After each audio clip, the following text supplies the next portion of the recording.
how you introduced me. Grateful. I'm so thankful.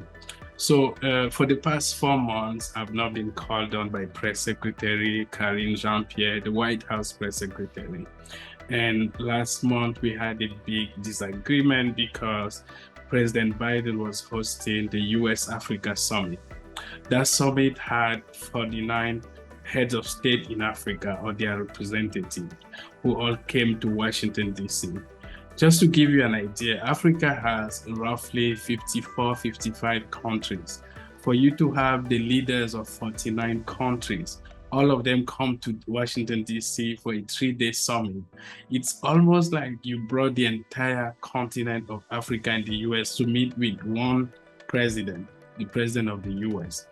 And so it was a bit shocking and disappointing that the Africans who covered the White House, me and a few other African correspondents at the White House, did not have even one question.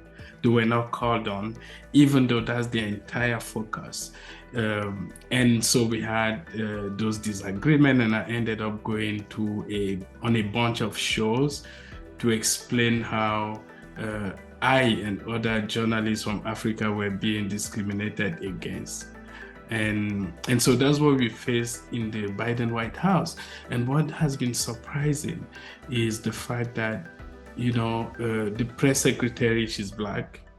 She's a woman, so she understands how hard it is to break even in the society. She's also a member of the LGBTQ community. And so she should understand what it is to fight for equality, justice, acceptance, and everything. And she's discriminating against us again, people who are Black, who are also from Africa. And so I've always in the news because I keep, explaining to the people that it's not right to discriminate against us because we come from Africa, because we sound different, because we have a different line of questioning. And that is actually sad because right now, China is expanding in Africa, Russia is expanding in Africa, and both of them are spreading disinformation and misinformation against the US. And our publication, Today News Africa, on todaynewsafrica.com, focuses on strengthening ties between the US and Africa through the publication of accurate and relevant information. And so we would think that the White House will help us because we have the same goal to strengthen ties between the US and Africa by giving people the best information to take the best decision. And we do that because we believe in free market, we believe in democracy, we believe in most of the things that the US believe in, and we believe that partnership between the US and Africa is important.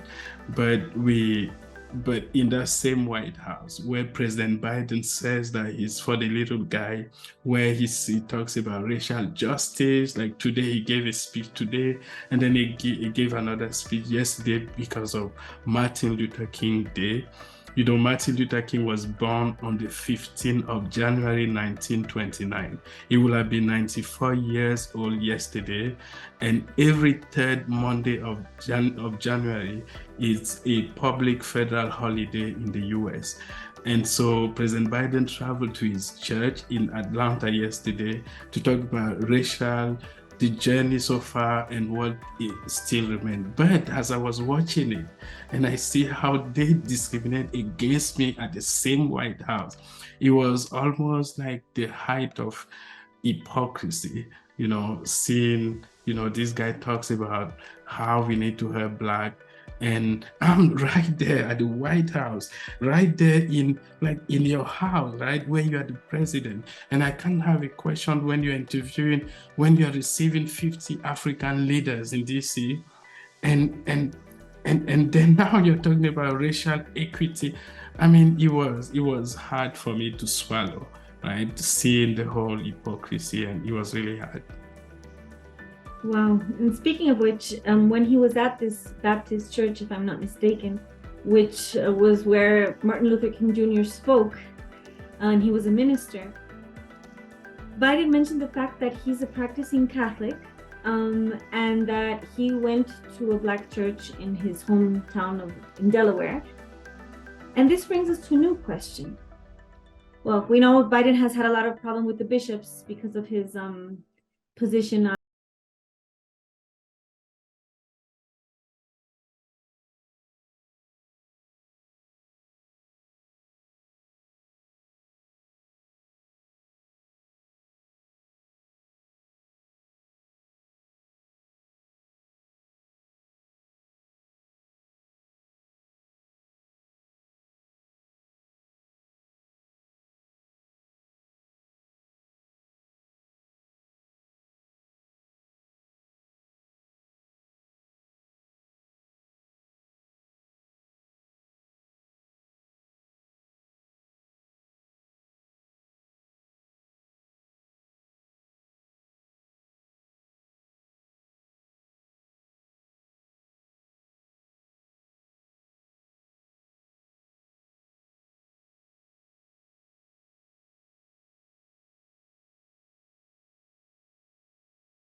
he's leaving office next year. He came to power in 2015. And so when he came to power in 2015, the first place he visited in the US was the US Institute of Peace. And so now that he's leaving power, after the US Africa Summit, he came to have an interview at the US Institute of Peace for the last time as the Nigerian president. And while he was there, a protest broke out. Someone, rose from her seat and said that, he needed to, pay attention to the persecution of Christians in Nigeria, where many are being killed, including priests who are being killed. The president of Nigeria sees it as not a religious issue. And Washington has not done much. The attention of the US government when it comes to US Africa Summit for the past 2 years has been on Ethiopia. But even in Ethiopia, where, especially in Tigray, where a war has killed more than 500 or 600,000 people, I was at a protest at the White House on Friday where people from Tigray came to say that the Biden administration has not done much, have not given them enough resources the same way they did to Ukraine, which is a country in Europe where most people are white and they are not black.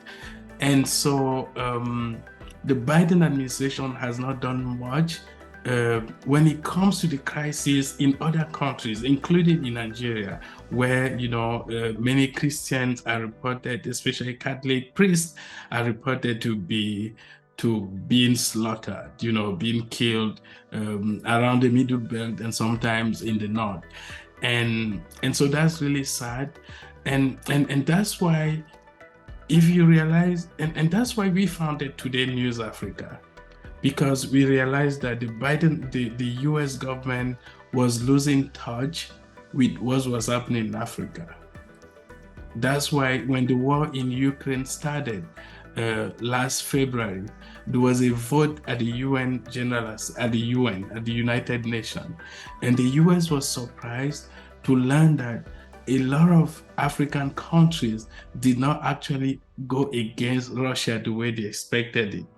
As a result, in August last year, the US government now unveiled a new policy for Africa in South Africa. And then they quickly arranged for the US Africa Summit that took place in December, because they realized that China is rising, Russia is expanding, and US is losing influence. And they are losing influence because they are not paying attention to the crisis in the country. People in Nigeria, people in Ethiopia, and in other parts of Africa don't feel that the US pays the same attention that it pays when it comes to other people in Europe, people who are white, people who are non-black. And so that's been unfortunate. And so those are some of the questions that I also have at the White House. Ask them, why don't you pay attention to the crisis in Nigeria? Why don't you pay as much attention to the crisis in Ethiopia as you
love and respect, no matter where they come from, their gender, their sexual orientation, what they look like, what they sound like, what type the color of their eyes or their hair. And as Dr. King said, that people should not be judged by the color of their skin, but by the content of their character.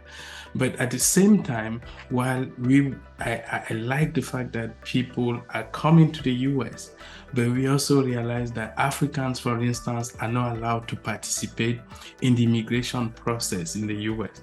It's so hard for Africans to get visas. It's so hard for Africans who are here to even apply for immigration. Some of them wait for 6 years and 10 years, and their papers are always last. And so I was going to ask the press secretary, how does it make sense that the people who do the right thing, who apply for immigration, for asylum, for instance, the right way, are treated last? How do you explain it to them? Why are Africans not allowed to participate also in the immigration process? And also, I was going to ask about why is it that the US is not paying the same attention to the crisis in Africa, the way they do when those crises have to do with Europe. And finally, one key question. A few days before October 29, 2022, US intelligence agencies sent alerts to Nigeria and South Africa, and they told them that a bomb attack was going to take place either in Nigeria, Abuja, or in South Africa on October 29. That same day, on October 29, the bomb attack took place not in South Africa, not in Nigeria, but in Mogadishu, in Somalia, which is almost 3,000 miles away from Nigeria. Meanwhile, at that time, they've evacuated people from Nigeria, they evacuated people, American from South Africa. So the question I was going to ask her, who gave that information? Because that bomb attack in Mogadishu killed 100 people, at least 100 people, and wounded more than 300 people. It's almost like saying that you have information that a bomb attack will take place in New York City, and then it takes place in California, and no questions are being asked, no one is investigating who gave the wrong information. And that brings me to the intelligence agency. How was the president informed? Who told, when the president received the news that he received false intelligence, that they gave Nigeria and South Africa false intelligence. What was his reaction? Are they investigating, and a sea of other questions about coups and counter coups in Africa and relationship between US and Africa on a variety of topics.